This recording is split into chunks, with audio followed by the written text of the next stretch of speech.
This is Creativity in Captivity, and I'm Pat Hazel. My guest today has spent over 3 decades on the boards of Broadway. He is one of only 9 actors to win a Tony Award twice for Best Actor in a Broadway musical. Among his many credits are the last 5 years, Wicked, Big Fish, and Dirty Rotten Scoundrels. He's a versatile hyphenate with 4 solo records as a singer-songwriter, and he can be seen regularly on TV and film, ranging from Netflix Bloodline to the most recent Exorcist sequel. Coming up is my conversation with one of Broadway's legendary leading men and a storied song and dance man, Norbert Leo Butz. That spark of electricity, a skipping stone that sets you free. You're captive to a mystery, the curse of creativity. La la la la la. Thanks, Pat. Thanks. It's great to be here. My God, that intro. I'm blushing. I'm blushing behind my microphone. That's not the half of it. I had to shorten the credits and say among his, because you really have had an awful lot of work. Yeah, but let's be honest, Pat. I turned 57. It also means you're old. It wasn't an obituary I was reading. It could have been worse.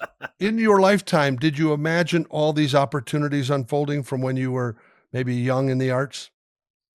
Oh, boy. I imagined it would be true. I was a real shy, introverted kid. I lived in my imagination almost all the time.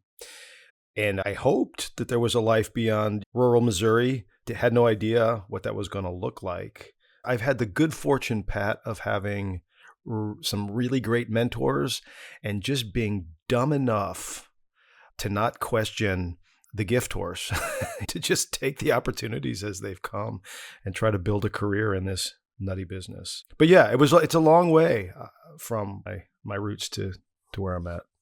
Well, imagination is one of the key factors. Einstein said that logic will get you from A to B, but imagination will take you everywhere. What a smart guy. Well, I think he did all right. Did okay. Tell me a little bit about those mentors early on, though. Who made the first big impact on your theatrical adventure? I'm the 7th of 11 kids. I'll take a wild guess. I'm Catholic? Yes, I'm Catholic. No longer practicing, but was raised by devoutly Catholic and religious parents. So when you grow up in a family that big, especially if you're in that middle group, it was really my older brothers that I emulated. My oldest brother was a huge influence on my life, great musician. He was a great guitar player, music fan. He's 10 years older than me, did the plays in high school. The next brother under him was a good accordion piano player. My maternal grandfather could play anything he picked up and had an amazing voice. So it came within my family. And we were raised in the church, Pat. So that's where I learned to sing. That's where I learned to harmonize. And funnily enough, I think that's where I got the theater bug. Church is ritualistic, especially in the Catholicism that I was raised in. It's a kind of a theater. And I was obsessed with it. With the pomp, with the liturgy, with the ritualistic storytelling. So I would say those are my earliest influences. And then I got lucky. I always tell people I had to be told that I had talent. I was a super shy, really introverted kid. Let me just remind your listeners, my name is Norbert. I mean, when you grow up with that kind of albatross around your neck, Norbert Leo Butz, named after both my grandfathers. Here's what an outsider I felt like, Pat. I have 7 brothers. Their names are Steve, Mike, John, Tom, Tony, Tim, and Jim. Norbert, right? I always say it lands like a fart at a funeral. It sounds like they ran out of Catholic names. Well, the story is that my mom should get knocked up again every year. And every year my father would say, my dad's name is Norbert. Can we please name this one Norbert? She was like, hell no, I'm not naming a baby Norbert. I was born in 1967. And in St. Louis, Missouri, that was the first year that men could be in the delivery room. Before then, men could not be a part of their wives' labor. That was strictly separate. That's when you stood in the waiting rooms and smoked cigars. I am the only one of the 11 of us that my dad actually helped to deliver. And he was so moved by the experience, even though I was his 7th offspring. He begged, can this one be Norbert? My mother was still like, hell no. But my mom had some complications after my delivery, and my dad changed the birth certificate. My name was Timothy James for a day, and he went in and changed it. Right. You've been playing this character, Norbert, all your life now. No, that was my name was changed after I was, I don't know, a few hours old. And then 3 months after my birth, my mom got knocked up again. And I have a brother 14 months younger named Tim. So someone else got that name. I was not a performative kid. I wasn't the one mucking it up in front of the cameras or look at me. I hid. My mom says she has no recollection of me speaking before the age of 13. But I would think among 11 kids, plenty of people were talking. So you were Plenty. maybe in an observation mode. 100%. And my dad, God bless him, he's gone now, was a super volatile dude. He could be a scary, scary dude. He mellowed in his old age, but he was from extreme poverty and a lot of addiction, and joined the Marines at 18, and that was his ethos. That's how he ruled. You ever see The Great Santini? So I had this real internal life. And then it was a choir teacher, I think, at first, who just made me sing. I didn't want to join. He made me join. He heard me sing somewhere in the background and said, come up closer to the mic. I got into high school. I didn't want to sing. We had like a select choir in high school. A couple of my brothers were in it. She was like, I know that little one can sing. So she brought me in, made me do some scales. She said, oh, okay. Not only can you sing, I want your parents to start sending you to private voice lessons. And I want you to audition for the musical. And then I got the role in the musical. And then that director from my high school said, you know what? I was going to be a journalism major or a music major. That theater teacher said, you've got something. Go study acting. There's a Conservatory of Theater Arts in St. Louis, Missouri at Webster University. Audition there. Help me do the applications. And I lied to my parents. I didn't even tell them I was auditioning there. My dad's first generation immigrant as well, German immigrant. And the idea that you would go into an acting program, a theater degree, was just unconscionable to him. So I had to be urged and pushed and sort of told the gifts that I had. And I was just fortunate enough to follow those voices. My parents eventually totally came around and became huge fans, super proud parents, but it was a long, long struggle. So I have to give credit where credit is due. No, it sounds like a lot of people helped you navigate that and guided you a little bit. Well, let me just say, not just that too. With 11 kids, my dad sold insurance door to door. There was no money. So I was given a financial leg up. There was a lot of conversation around white privilege, and we were a working class family. When I was a kid, working poor, my dad eventually had a real career turnabout when I was in my elementary school years. We were given help. There were scholarship, there was work study, there was tuition, that scholarship money that I applied for and got. So it was that kind of help that I got as well along the way. That was a big part of it. Many people don't get to pursue their talent, whatever it is. If you're a great horseback rider, you got to have a horse. There are obstacles along the way. But I would think that music, because it was happening in your household, there was a DNA there with your brothers. It came as an outlet to express yourself without realizing you were developing the talent along the way. 100%. And remains that way for me today, Pat. Music has always been the thing that has righted my ship, as it were. It calms me down. It gives me a place to put my energy and ambition. It helps me to console myself. I had a raw ability. What I didn't have was access to the educational institutions to help hone it, to help shape it, give me some technique. That was where I really did need the help. I did a BFA, and then from there was lucky enough to get an MFA at the Alabama Shakespeare Festival, which is in Montgomery, Alabama. I did my BFA at Webster. An actor that I met there at the Repertoire Theater of St. Louis said, hey, if you want to concentrate more on the classics, which I had really fallen in love with Shakespeare in my early 20s, come down to Alabama Shakespeare Festival. It's a 2-year MFA program, full tuition waiver. It was adjudicated through University of Alabama, but we were on site of a professional theater for the entire 2 years of the degree. It was a free MFA, basically, for me. And they gave us a stipend to do. I did some adjunct teaching at Auburn while I was there. So these opportunities to help take what I had and build a career out of it. And how did that study of Shakespeare and working at the Alabama Shakespeare Festival inform your work that's not Shakespearean? My philosophy is that Shakespeare is the summit.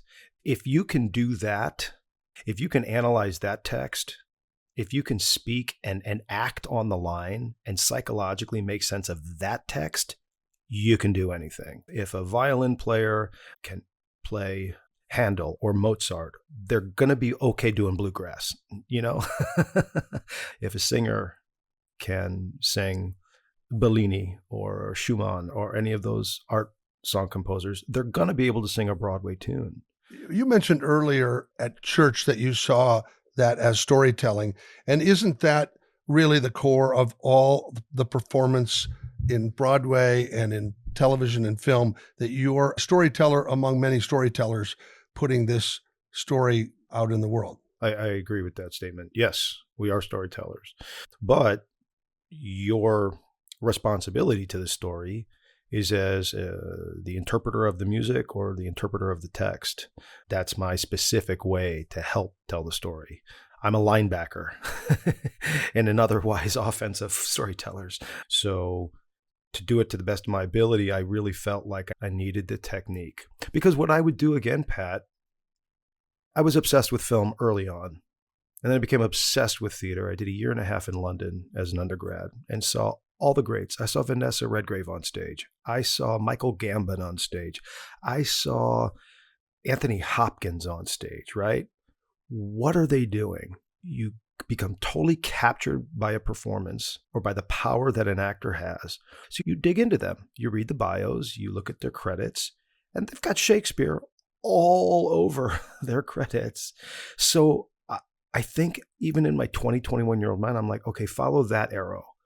They're able to have such intelligence and such emotional openness at the same time. Storytelling's not just emotion. It's also not just being in your head and analytical. It's all of it. And it's ineffable. It's difficult to put into language, but you know it when it happens. You always know it when you're feeling it. And so I think I was just trying to follow the people that were really moving me. But you're also a very dynamic and engaging performer. I know in the original Broadway production of Stephen Schwartz's Wicked, you sang the song Dancing Through Life, which is not necessarily the number one song of the show, but you get to be the originator of that tune in that performance. So there's a lyric in that says, learn to live the unexamined life. And you're now telling the audience a part of the story, but also music has such a powerful emotional moment that you can learn and retain things. None of us do this in a bubble. That score was written by Stephen Schwartz, incredibly prolific, brilliant composer. And there was another number in the original version of Wicked in place of that song. That song was the third song he wrote for me to try to make pop in that moment. In the original San Francisco, I sang a different song called Which Way's the Party? And it wasn't working. That ineffable thing. Audience was tuning out. The character wasn't popping enough. The lyrics weren't interesting enough. Before we came to New York, Stephen had me over to his apartment. I'm talking about the collaborative nature now of how to get to what you're talking about. Stephen says, I've got 3 different options here. Take a listen. He played me one that had a kind of a Johnny B. Good type old time sort of 50s rock feel to it. Another one had a disco vibe. And then he said, but check this one out. And he'd been listening a lot to Sting and the Police. So he started playing me the basic idea of Dancing Through Life. It actually has a reggae. It's got a ska beat when it gets into the chorus. And that's what gives it such a pop. And I said, oh, I'm a huge Police fan. Stephen Schwartz and I both landed on the Police as a common ground of fandom. And I started singing along with it, adding a few notes. Stephen threw out some lyrics. I'm not saying I wrote it. That is Stephen's song, but it was written so specifically for what I could do, how it sat in my voice. Sting is a big influence on the way I sing. And so you just put all that together in the kind of soup, and then it comes out with a number like that. And I hear people love that song. People all the time come up to me and sing that song to me. But it was born out of a lot of failure. Broadway musical is the longest, slowest turning ship in the ocean. It's a miracle that any of them ever open. Even the most talented among composers, there are years of workshopping things and running them. And then to find out one little thing is not allowing that story to go, or that's opening number is keeping the audience from engaging. Like that is a tricky, safe to crack in terms of every tumbler falling into place. I'll be honest with you. I've had a long journey with musicals. I grew up loving the movie musical. I was obsessed with James Cagney as a kid. I saw Yankee Doodle Dandy when I was about 8 years old. And eventually I recorded it on VHS tape. I watched it all the time. That dude was my North Star, Jimmy Cagney. I was like the quirky dancing, the acting chops, the kind of danger and menace he brought, even to light musical fare. I loved West Side Story. And then when I got into high school and college, I really wanted to be an actor. And I was just like super turned off by musicals. I was like, ugh, I just couldn't get behind them. That was the Les Mis era and all the big bombastic shows and Phantom. The music was over the top and none of it made any psychological sense to me. And it was all big, emotional, pandering type of vibes. And I did not do a professional musical. I did a couple musicals in high school and spent all my 20s just as an actor. I did not want to do musicals. My first professional musical was Rent on Broadway. Oh, right. Well, this is where you made your Broadway debut as a replacement. A replacement swing, which... Yeah, I covered the two lead guys whenever they would be out. I played the role of Roger every Sunday night. Yeah, I was a relief pitcher. And then I took over the role full-time in the second year of the run. But then I had a real change of heart once I was thrown into the majors. I was planning a totally different career. But I've since really changed my tune on musicals. I've loved doing them, and I've loved the process of it because of what we're talking about, because it is so hard. It's like Shakespeare. You know how you go see a Shakespeare play and 9 times out of 10 they suck? Because they're that hard to do. Only a very select few people can operate at that Olympian level. And Broadway musical actors are the Olympians of Broadway. I mean, that's how hard this stuff is to do. And that's how hard it is to develop it. That's how hard there's nothing organic about a musical. And it's a totally American art form, like up there with country music and jazz. Totally American. It should not work on paper. What? There's Right. dancing, there's singing, there's acting, there's all this stuff coming together. Well, how does this work? But here's what I love about it, Pat, is that it's holistic. I'm a restless person and I have these different skills. Only in musicals do I get to use my full body. I love to dance. I'm a musician. I'm a trained actor. I want to do it all. I want a holistic experience. I want to be exhausted when I hit that curtain call every night in a way that a lot of times you just aren't when you're doing a play. You're really not when you're doing a role in a film unless you're number one on the call sheet. There's a feeling of being spent afterwards of, wow, I've just used everything I can possibly do. And that is an addictive feeling. That's why I've loved doing them. Well, I first saw you on the tour playing the MC in Cabaret in California. And that's a demanding role. Talk about leaving it all on the boards. Absolutely. I don't know why I've always been drawn to the hard stuff, but that role was right up there. An incredibly difficult part that I don't think I was very good in for the first couple of months of that tour.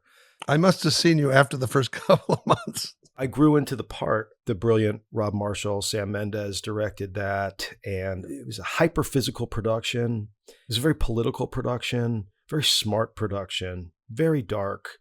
And the role of the MC, here's what I found challenging about that part. If you know Cabaret, you've seen Joel Grey and the brilliant Joel Grey. I succeeded the brilliant, equally brilliant Alan Cumming, who did it on Broadway. I was the first actor to do it after those two guys. This is a role with very little text. I'm a text person. I've been classically trained. It's told through song. The whole character is told through these musical set pieces that he does throughout the show. And it was so difficult to get a whole character who's ultimately an enigma. Ultimately, a political idea is the character. He's a philosophical kind of clown. I was only 30 when I played it. I think I just didn't maybe have enough behind me. And the just the cojones to get out there, like Alan Cumming had, to just say, no, you're going to look at me. You're going to look at me and only me all night. And just the glee with that. I found myself very exposed, but I learned so much in that production. And in my opinion, Cabaret, number for number, scene for scene, the best written book of a musical ever, period, out there. It still packs a huge punch and is even coming back to Broadway in a couple of months in yet another revival. Well, doing revivals, the audience comes to certain things with an expectation. They've seen a movie or they've seen the previous production. And that must be at least daunting until you get it under your belt and start owning it. And even with the interpretation from a new director or a new outlook of how it's going to be approached is quite a bit different than originating a role, which you've done quite a few times on Broadway. When you do originate a role, how much challenge or how much fun comes with the development of a brand new character and storyline that maybe later other people are going to imitate? There's nothing quite as fulfilling, frankly, addictively thrilling as being the first person to create a part and then have that live on. My entire career was that for the first 20 years. I only wanted to do original work, new plays. I was not a revival guy. I was like, there's enough guys to do Cabaret or Sweeney Todd. I want to do the parts that have yet to be. After 20 years of that, I really changed my tune on this subject. We were talking before about the development of the musical, the years that are put into it. I think the last original musical I did on Broadway was Big Fish. And these shows take years of your life. They take all of you. They take your mental health. They take your physical health. No, I had the pleasure of seeing Big Fish. That was an Andrew Lippa musical that was directed by Susan Stroman. The setting and the color and the gimmicks, and it was really, really a spectacular production. And it was too bad that it didn't live longer, which is also the roll of the dice with Broadway. I remember the fish jumping out of the pit up to the cast, trying to catch all these fish, this beautiful field of flowers. Some of the songs really stood out to me. Be the Hero is an anthem for anybody that wants to dream or become something. It's definitely one I would encourage folks to look up on Spotify with your interpretation of that particular song. Oh, thank you. We both know Susan Stroman, and her particular genius is creating these amazing visual metaphors on stage that are just stunning. She's one of those directors that can just create an image on stage, largely through dance and movement, that just stops your heart. When you're developing the show, to be crass, you're not making any money. That's all pro bono work. You get paid maybe stipends or bus fare or whatever, but you're not making any money. Really, you don't make any money until everybody else makes money. Until it's a hit, do you make money? So when you're originating a role, you're going on a wing and a prayer and just a ton of sweat equity. And then after the years of work, you open on Broadway, the reviews are not good, and you're done in 3 months. So that salary that you got on Broadway for 3 months has got to be then divided over the 5 years of work you put into it. And I was doing all these new works and I was broke. I've got 3 kids. I had 2 Tony Awards and I was broke. I couldn't make any money. The adage in my business is you can make a killing on Broadway, but you cannot make a living. And that is absolutely the truth of what the economics of Broadway look like. Big Fish is a perfect example of where the economics of Broadway started to not work for me anymore. That show was so expensive. We would have needed to sell out that theater, which was 1,100, 1,200 seats, every single night without a discounted ticket for 5 straight years in order to turn a profit. That happens once every 15 to 20 years. That's your Hamilton. That's your Wicked. That's your Rent, right? But the audience doesn't know that. The audience is not aware of the economics. In fact, a thing like Off-Broadway, 20 years ago, I was enamored by Off-Broadway because of the originality and all that. There is absolutely no way for that model to work for the number of seats. You can't pay enough. You can't stay enough. You can't afford the advertising. You immediately are competing with discounted tickets in the middle of Times Square. It's a losing battle for storytelling. It really is. After Big Fish was financially a disaster for me. I have 3 daughters. I had 2 in college at the time. I've got 1 still to get through college. I was like, I got to find another model for me here. And so I began turning down a lot of offers to develop new work, and I've been working mostly in film and television since then. The one major commitment that I gave was for a very well-known property called My Fair Lady. It's the last time I was on Broadway. And I had such a joy on that show. I said before I didn't want to do revivals. Now I only want to do revivals. What's that Mark Twain joke? I'll work with the writer, but only if the writer is dead and has been dead for 50 years. Right. I understand. So that was 2018. You did the Broadway revival of My Fair Lady, and you played the part of Alfred Doolittle. So you're coming to a brand that people already love. You call it a brand, I suppose, in an economic sense, but artistically, you are coming to a script and a score that is so architecturally solid. You're coming as an actor to a piece of writing that is perfect. It's perfect. I said before, Cabaret was my favorite. For the record, I'll scratch that and say My Fair Lady is actually right. The best book of a musical because it's actually straight from the Shaw. With so much of the new stuff, like I said, you're in that process of constantly rewriting it, trying numbers, having those numbers cut, trying new numbers. That show works. It's up to the director and the actors to screw it up. But as a text, that's your blueprint, you're golden. And that's an amazing part I got to play in that show. I mean, what a great role, and had a ball doing it. And it just worked better for where I'm at now. My youngest is 13, and the new work means you go out of town for 6 months, you come back, you workshop it, you go out of town again for another 6 months, you do a pre-Broadway tour. You got to put in these years of work. And maybe there will be another original musical down the road for me somewhere. You're saying people have to tell you have talent. Well, at this point, many, many people know that you have talent, but it is important for them to know that when you're raising a family, when your other responsibilities include husband and dad and things other than that, it does have to make sense for you to invest your time. The budget of the amount of time that the audience does not see to the time on stage where you look like you're having a good time. And I don't mean that rehearsal is arduous, it's just required. You can't just dive into a show. There have been times probably you had to step in to take over a production where you have very little study time. It's great that you have a toolkit that allows you to memorize and be able to step into that as you did maybe as a swing in Rent. Well, I stepped into David Mamet's Speed the Plow in 48 hours. That's right, replacing Jeremy Piven, who already had quite a bit of visibility. You're 100% right. And again, thinking back on that young actor, I'm so grateful for the time I invested in my education, because without that, I honestly don't know how I would have been able to take advantage of these opportunities that have come my way. Something I've loved doing, Pat, is creating my own cabaret shows, my own one-man music pieces. And I've done a few of them now for 54 Below. They give me so much birth there to play with what I want to do with my original stuff and curating sets of songs. In 2015, I did this show.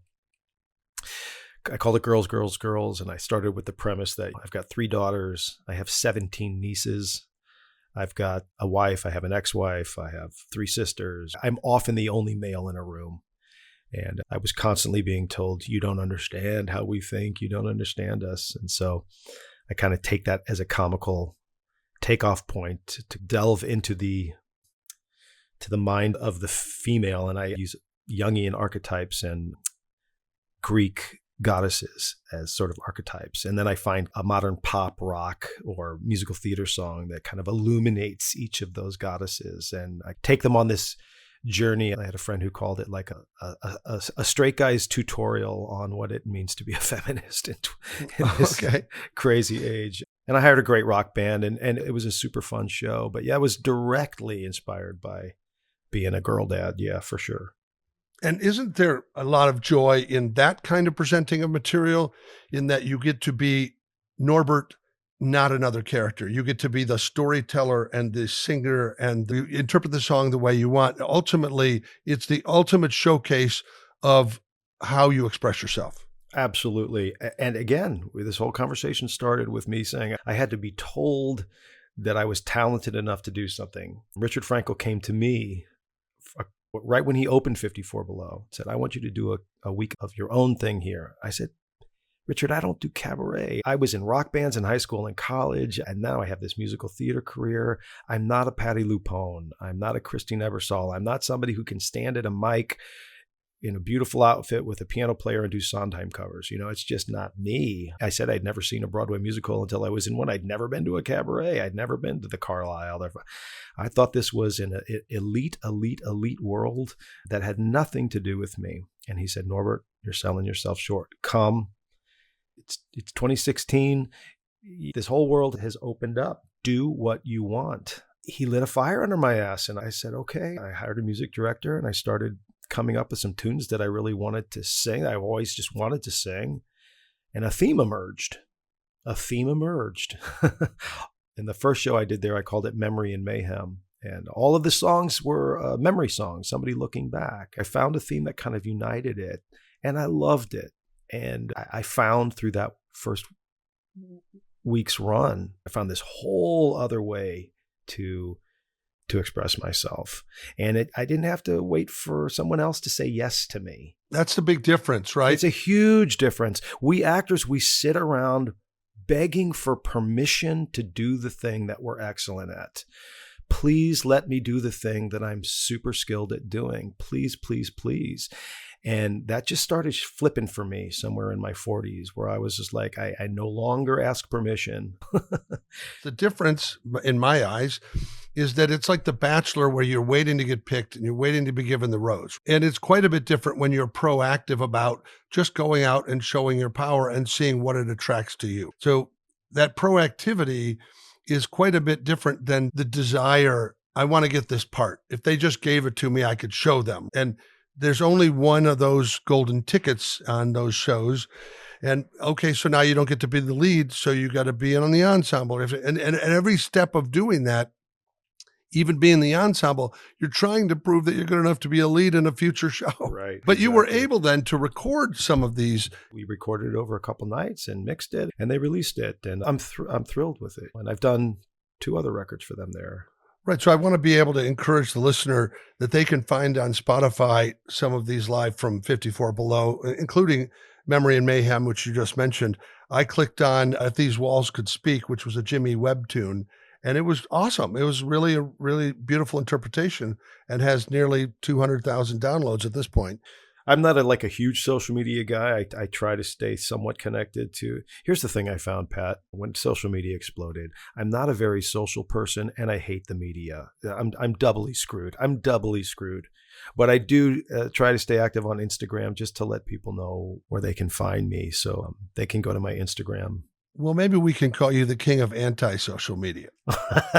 Well, I'm not a total Luddite. I have friends who are like, can't even turn the thing on. It's not my natural go-to for sure. You have such a great range in what you do. And when you play a role like Dirty Rotten Scoundrels, which had been a movie but had not been a musical, right? Correct. It had been 2 movies. It was a movie first. Marlon Brando and David Niven did a movie called Bedtime Story, one of Brando's only comedic performances on film. And I think he's great in it. And then again, obviously with Steve Martin and Michael Caine. But now you get to bring it to the musical, but you still get all the fun of playing the character. Obviously, one of the Tony Awards came for that performance, and the audience and the Tony voters can see all the nuance of that performance. It's, I imagine, a pretty spectacular thing to be recognized by your peer group. Oh, it was a night I'll never forget. My parents were both still alive and were there at the ceremony with me. And we started this conversation talking about how scared they were for me of dedicating myself to a life in the arts. And I was able to thank them from... That's when they found out you were an actor? That's when I think my dad took a breath and said, okay, I think he's going to be okay. I love the miniseries Fosse Verdon. That was an absolute joy. Really, really a joy. Directed by Tommy Kail not long after his Hamilton coup. Brilliant director. And I got to work again with my buddy Sam Rockwell. Sam and I had done an indie film together years ago called Lessons in Chemistry. So to get to play buddies on that. And I'm at the age now where the most joy I get out of the work, Pat, and I know you feel the same way. It's the research, getting to do a deep dive into Sam Wesson's book, Fosse, that brilliant, huge novel, into New York City in the 50s and 60s and 70s, and that coterie of great theater makers that was around then. This group of friends, including Neil Simon, Bob Fosse, Patty Chayefsky, Gwen Verdon, these witty, fabulous, tortured as well people, was just a joy.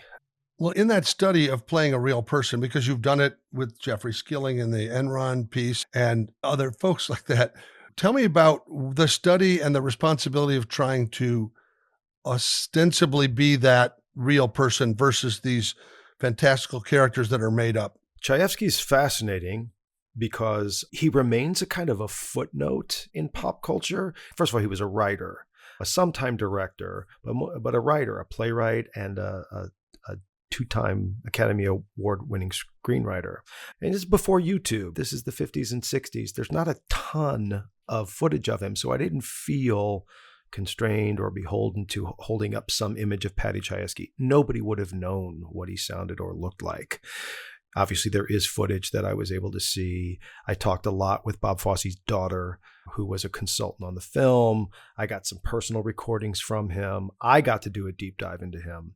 But I also had a wide berth. I'm doing a project right now, which I can't really talk about, but a very, very famous sports figure. And that one is much more challenging because this guy's really had a lot of media attention.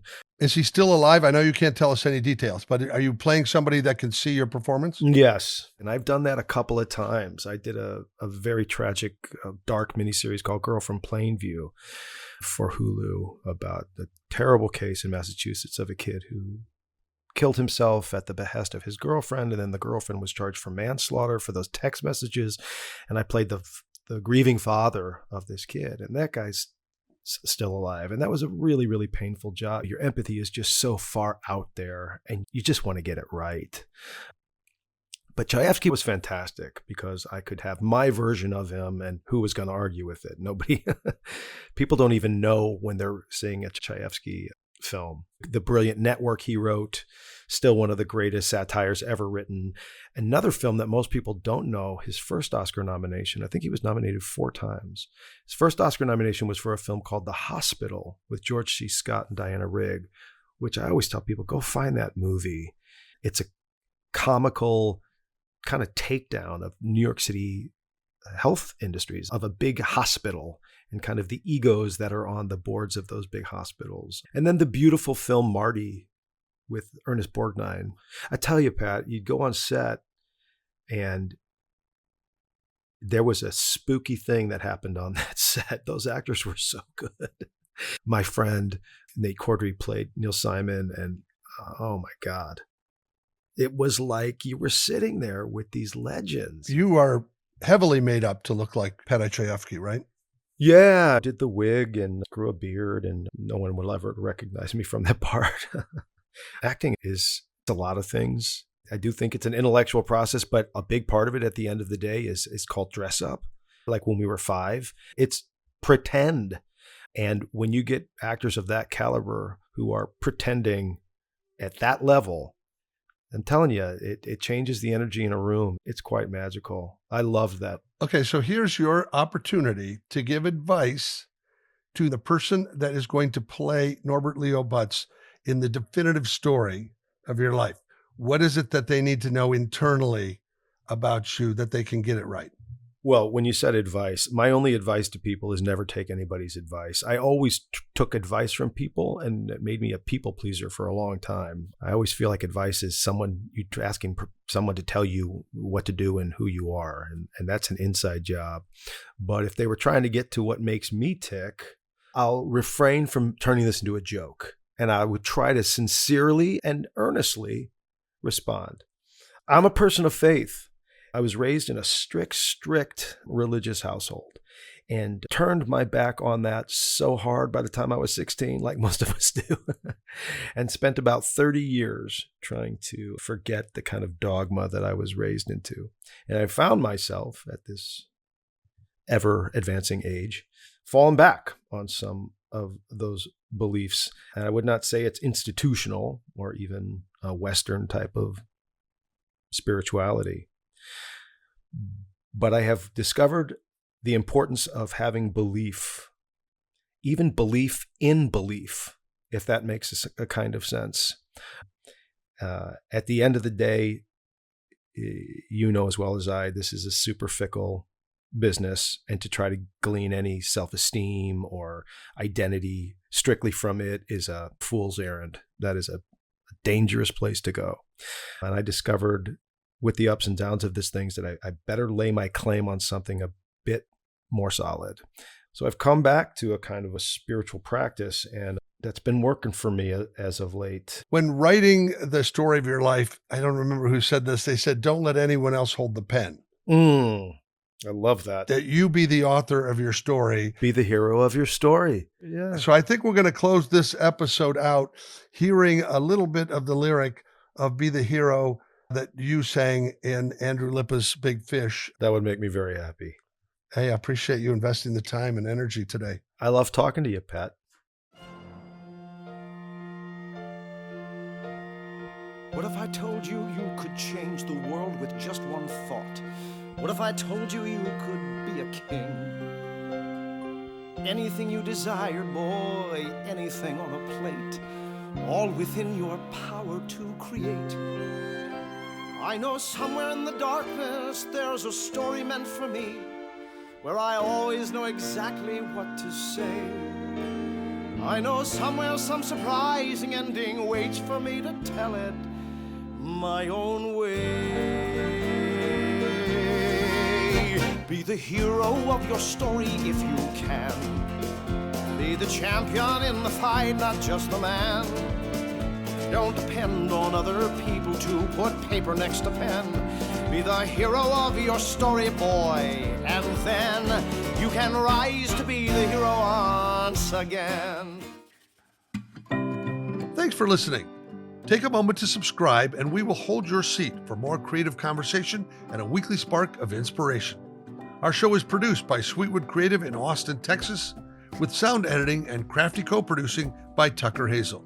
The original music theme was created and sung by Maya Sharp, with additional production support and sanity provided by Diane Johansson, Tony Deo, and Tanner Dykstra. Please feel free to dash off a review on social media to help grow this creative community. You can find us on Instagram, Facebook, or visit our website at creativityincaptivity.fun. You heard that right, .fun, as in was so fun. Bye for now. Stare